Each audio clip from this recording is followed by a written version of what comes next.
Hello students, आज के इस वीडियो लेक्चर में हम बात करेंगे माइटोसिस की। क्या होती है माइटोसिस? तो चलिए स्टार्ट करते हैं। माइटोसिस एक ऐसा प्रोसेस है जिसमें जो सेल हैं वो डिवाइड होती हैं, उसे माइटोसिस कहते हैं। और साथ ही साथ इसको किस नाम से भी जाना जाता है? इक्वेशनल डिवीज़न के नाम से भी जाना जाता है। क्यों इसको इक्वेशनल डिवीज़न कहा जाता है? क्योंकि इसमें जो क्रोमोसोम का नंबर है, क्रोमोसोम का नंबर प्रोजेनी सेल और पेरेंट सेल में सेम रहता है, इसलिए। ठीक है। अब ये जो माइटोसिस है इसके अंदर कई और फेजेस आती हैं, या माइटोसिस फर्दर डिवाइड होती है प्रोफेज में, मेटाफेज में, एनाफेज में और टीलोफेज में। तो पहले हम बात करेंगे प्रोफेज की। प्रोफेज क्या है? Prophase is the first phase of mitosis followed by G2 phase. तो जो प्रोफेज है वो माइटोसिस की क्या है? पहली फेज है। और इसके अंदर क्या होते हैं, कुछ जो इवेंट्स है वो इसके अंदर इन्वॉल्व होते हैं। कौन कौन से इवेंट्स इसमें इन्वॉल्व होते हैं उनकी हम बात इसमें करेंगे। पर उनको समझाने से पहले हम आपको एक बात बता दें, जैसे ये सेल है और सेल के अंदर क्या होते हैं, न्यूक्लियस है। हमने अभी स्टार्टिंग में बताया था कि माइटोसिस क्या है, एक टाइप का डिवीज़न है जिसमें जो सेल है वो डिवाइड करती है। तो पहले बात ये अपने दिमाग में क्लियर रखिएगा बच्चों कि डिवीज़न जब स्टार्ट होगा तो सबसे पहले न्यूक्लियस से स्टार्ट होगा। पहले न्यूक्लियस डिवाइड होगा और उसके बाद साइटोप्लाज्म डिवाइड होगा। तो जितनी भी ये जो इवेंट्स चल रहे हैं, जैसे माइटोसिस के जो आगे फर्दर डिवाइड है, प्रोफेज, मेटाफेज, एनाफेज, टीलोफेज, इस तरह से इनमें डिवाइड है। तो ये जितने भी इवेंट्स या जितने भी इसके अंदर जो चेंजेस देखने को मिल रहे हैं वो पहले कहाँ पर हो रहे हैं? न्यूक्लियस के अंदर हो रहे हैं। और न्यूक्लियस के अंदर जो हो रहे हैं उन्हें उसे हम कहेंगे कैरियोकाइनेसिस। क्या बोलेंगे उसको? कैरियोकाइनेसिस कहेंगे। और कैरियोकाइनेसिस क्या होती है कि इसमें न्यूक्लियस डिवाइड होता है 1 से 2 में। तो डिवाइड होने से पहले इसके अंदर प्रिपरेशन चल रही है कैसे वो 2 में डिवाइड हो। तो इसलिए इसके अंदर सबसे पहले ये फेजेज़ आएंगी, और जब फाइनल फेज इसकी हो जाएगी तो इस तरीके से जो न्यूक्लियस है वो 1 से 2 में डिवाइड हो जाएगा। और उसके बाद क्या होगा, इसके अंदर साइटोकाइनेसिस स्टार्ट होगी। ठीक है। अब जो हम बात समझाएंगे, अब मेरे ख्याल से ये आपको अच्छे से समझ में आएगी। आपको ये याद रहेगा कि अगर मैम जो प्रोफेज के बारे में बता रही हैं तो प्रोफेज चल कहाँ रही है? प्रोफेज चल रही है न्यूक्लियस के अंदर। और न्यूक्लियस के अंदर क्या है? क्रोमोसोमल मटीरियल है। क्रोमोसोमल मटीरियल यानी कि जैसे जो भी क्रोमोसोम्स जो हैं वो सब इसके अंदर है। क्रोमोसोमल मटीरियल या जेनेटिक मटीरियल जो है वो इसके अंदर है, और वहाँ पर ये सारे प्रोसेस देखने को मिल रहे हैं। ठीक है। अब देखिए हम बात करेंगे इसमें प्रोफेज की। और प्रोफेज हमने बता ही दिया कि माइटोसिस की पहली फेज़ होती है। अब यहाँ पर जो फर्स्ट पॉइंट है वो आ जाता है initiation of condensation of chromosomal material. तो ये किससे स्टार्ट होगी? यहाँ पर क्रोमोसोमल मटीरियल का क्या हो जाएगा? कंडेंसेशन हो जाएगा। बहुत ज़्यादा कंडेंस मैनर में ये न्यूक्लियस के अंदर ये अरेंज हो जाएंगे। नेक्स्ट है इसमें movement of centrioles toward opposite poles of the cell. तो जो सेंट्रियोल्स हैं, सेंट्रियोल आपको पता है, हमने बताया था लास्ट जो चैप्टर समझाया उसमें उसमें सेल ऑर्गेनल्स ही सबसे पहले पढ़ाए थे। तो सेंट्रियोल्स क्या होते हैं?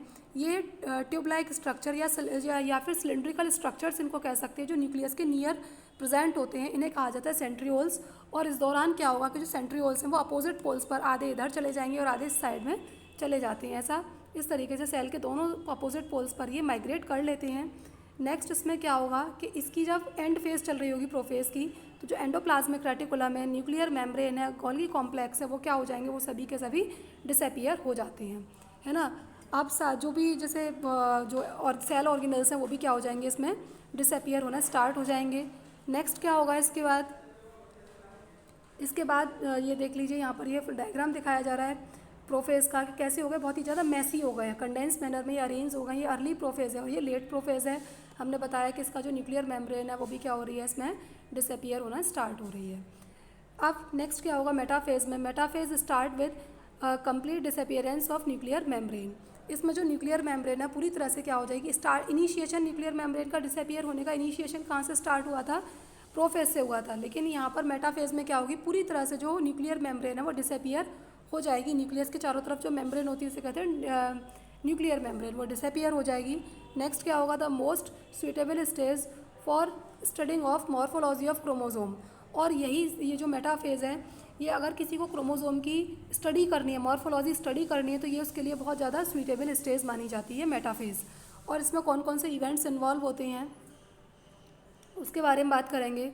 तो पहला इसमें इवेंट होगा, पहला जो इसमें चेंज देखने को मिलेगा वो है condensation of chromosomal material into compact. तो जो कंडेंसेशन कहाँ पर हुआ था? कंडेंसेशन हुआ था प्रोफेज के दौरान। तो जो क्रोमोसोमल मटीरियल में जो कंडेंसेशन हो रहा है वो कैसा हो जाएगा? बहुत ज़्यादा कॉम्पैक्ट हो जाएगा, बहुत ज़्यादा मतलब एकदम बहुत ही कॉम्पैक्ट मैनर में वो अरेंज हो जाएगा। And distinct chromosomes made and distinct chromosomes made and distinct chromosomes made up of two sister chromatids attached with spindle fibers with kinetochores. और इसके बाद क्या होगा, जो फिर ये डिस्टिंक्ट हो जाएंगे और डिस्टिंक्ट होने के बाद क्या होगा, इसके अंदर जो क्रोमोसोम्स हैं वो आगे जाकर किसे बनाएंगे, दो सिस्टर क्रोमेटिड्स को बना देंगे। और ये जो दोनों सिस्टर क्रोमेटिड्स हैं वो स्पिंडल फाइबर से अटैच हो जाएंगे और स्पिंडल फाइबर्स के साथ साथ इसमें क्या होगा, काइनेटोकोर्स इसके अंदर होंगे।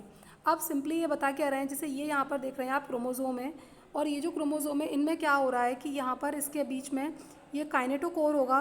काइनेटोकोर के दोनों साइड में क्या होंगी, इस तरीके से इसमें ये क्रोमेटिड्स बन जाएंगी। इसे ये क्रोमेटिड कहेंगे और इसको क्रोमेटिड कहेंगे। तो इस तरीके से यहाँ पर क्या बन गए, दो सिस्टर क्रोमेटिड बन गए। और ये जो दोनों सिस्टर क्रोमेटिड्स हैं वो किससे अटैच हैं, काइनेटोकोर से ये अटैच हैं।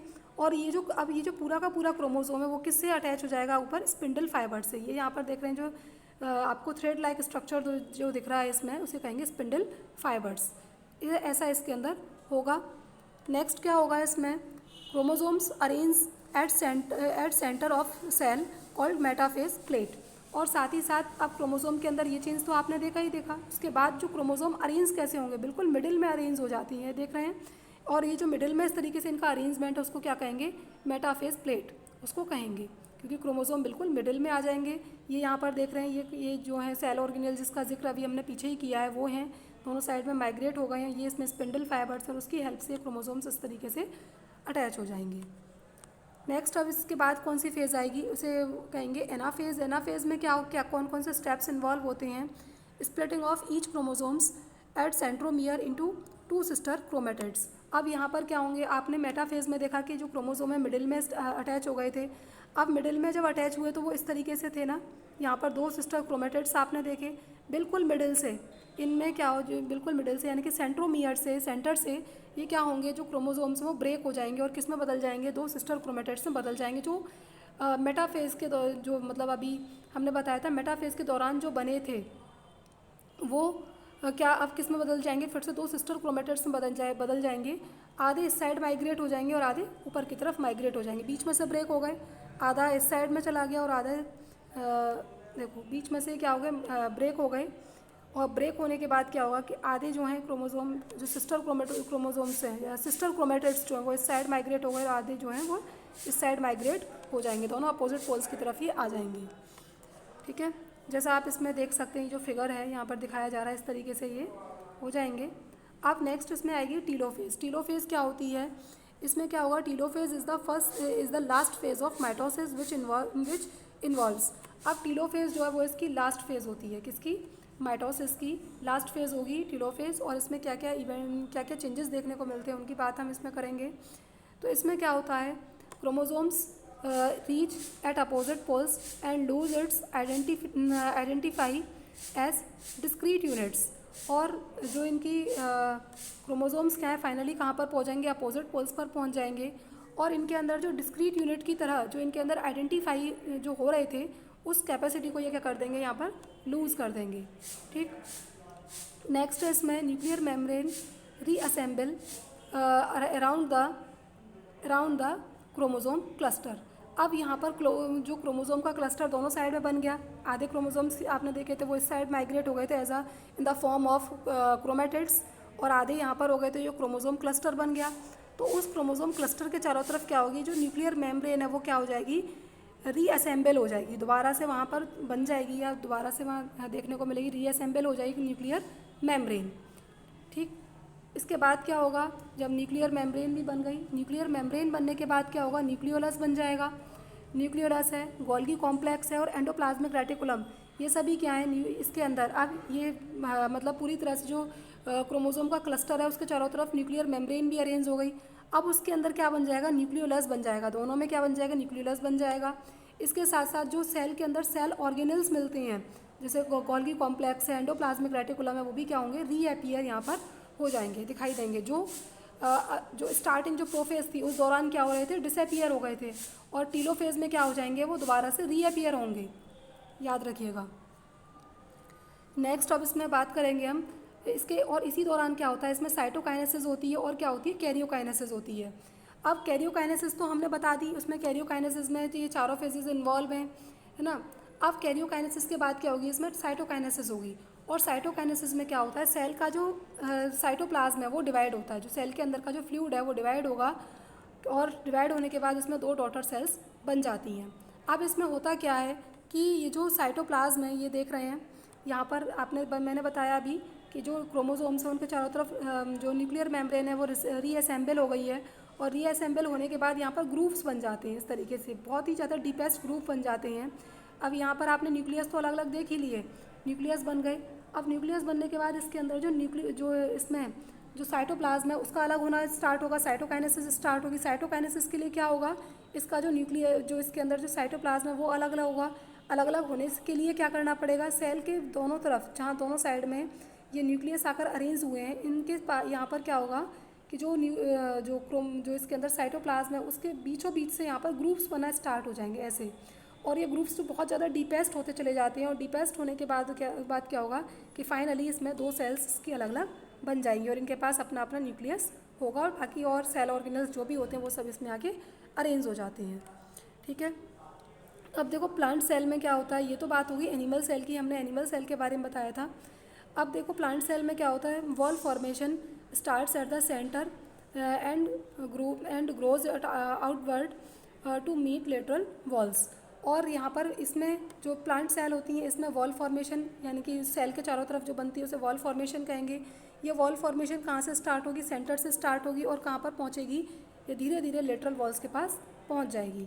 ठीक है, the formation of cell wall begins with formation of cell plate. तो इसमें सबसे पहले अगर सेल वॉल बन रही है, सेल वॉल बनने का जो प्रोसेस है उसका जो फॉर्मेशन हो रहा है वो कैसे होगा, जब सेल प्लेट बन जाएगी। सेल प्लेट फॉर्मेशन के साथ जब उसका फॉर्मेशन इसमें स्टार्ट हो जाएगा तभी क्या हो जाएगा, इसमें सेल वॉल बनना भी, या उसका जो फॉर्मेशन है वो भी इसमें स्टार्ट हो जाएगा या बिगिनस हो जाएगा। अब नेक्स्ट हम इसमें बात करेंगे सिग्निफिकेंस ऑफ माइटोसिस। माइटोसिस के क्या क्या सिग्निफिकेंस होते हैं। तो पहली बात तो इसमें माइटोसिस से जो प्रोडक्ट बनेगा इसमें जो है डिप्लॉयड डॉटर सेल्स बनती हैं, डिप्लॉयड डॉटर सेल्स बनती हैं इसमें, और उनके अंदर जो जेनेटिक मटेरियल होता है वो भी कैसा होता है, बिल्कुल कॉम्प्लीमेंट होता है, मतलब बिल्कुल एक जैसा आइडेंटिकल जेनेटिक मटेरियल उनके अंदर होगा ही, क्योंकि एक सेल जो है उसी एक सेल से डिवाइड होकर 2 सेल बनी है, और क्योंकि उस एक सेल के अंदर क्या था, जेनेटिक मटेरियल सेम था। अब जब उसी जेनेटिक मटेरियल से अगर 2 अलग अलग ये सेल है, और यही जब अलग अलग 2 डॉटर सेल को बनाएगी, डिप्लॉयड डॉटर सेल को, तो जाहिर सी बात है दोनों के अंदर जो जेनेटिक मटेरियल है वो भी सेम होगा या आइडेंटिकल होगा। अब देखो इसके बाद क्या है नेक्स्ट, इसमें helps in repair of cells. और ये जो माइटोसिस है वो सेल्स को रिपेयर करने में हेल्प करती है। सेल अगर जिसके अंदर जो सेल है थोड़ी टूट फूट उसके अंदर हो जाती है, या कोई उसके में वो डैमेज हो जाती है, तो उसको रिपेयर करने में हेल्प करती है। स्पेशली किनको हेल्प करेगी, जो ब्लड सेल्स होती हैं, जो गट सेल्स की जो लाइनिंग्स होती हैं वहाँ पर ये स्पेशली बहुत ज़्यादा वर्क करती है। नेक्स्ट हम इसमें बात करेंगे जो प्लांट्स में लगातार ग्रोथ होती रहती है, वो लगातार ग्रोथ किसकी वजह से होती है, क्योंकि उसके अंदर क्या होता है, मेरिस्टेमेटिक डिवीज़न होता है। प्लांट में जो लगातार ग्रोथ होती रहती है, लगातार जो प्लांट जो है वो बढ़ता रहता है, लंबा होता रहता है, तो वो किसकी वजह से होता है, उसके अंदर क्या होती है, मेरिस्टेमेटिक ग्रोथ होती है। उस मेरिस्टेमेटिक ग्रोथ में यही माइटोसिस डिवीज़न ही होता है। तो उस दौरान क्या होगा उसमें, और वो जो ग्रोथ कहाँ पर देखने को मिलेगी, एक तो एपिकल, जो प्लांट का जो एपिकल पार्ट होता है वहाँ पर, और साथ ही साथ जो लेटरल कैम्बियम होता है वहाँ पर ये ग्रोथ होती है। कौन सी ग्रोथ होगी, मेरिस्टेमेटिक डिवीज़न वहाँ पर हो रहा होगा, और उसके अंदर मेरिस्टेमेटिक डिवीज़न होने की वजह से इन दोनों पार्ट्स में, लेटरल कैम्बियम में और एपिकल पोर्शन जो होता है प्लांट का, वहाँ पर ये मेरिस्टेमेटिक डिवीज़न होता है, जिसकी वजह से क्या होगा, सेल के अंदर लगातार ग्रोथ होती रहती है। ठीक है, तो ये होगा इसके माइटोसिस के सिग्निफिकेंस। और नेक्स्ट वीडियो लेक्चर में हम बात करेंगे मियोसिस की, और आई होप कि आपको समझ में आएगा स्टूडेंट्स। Thank you.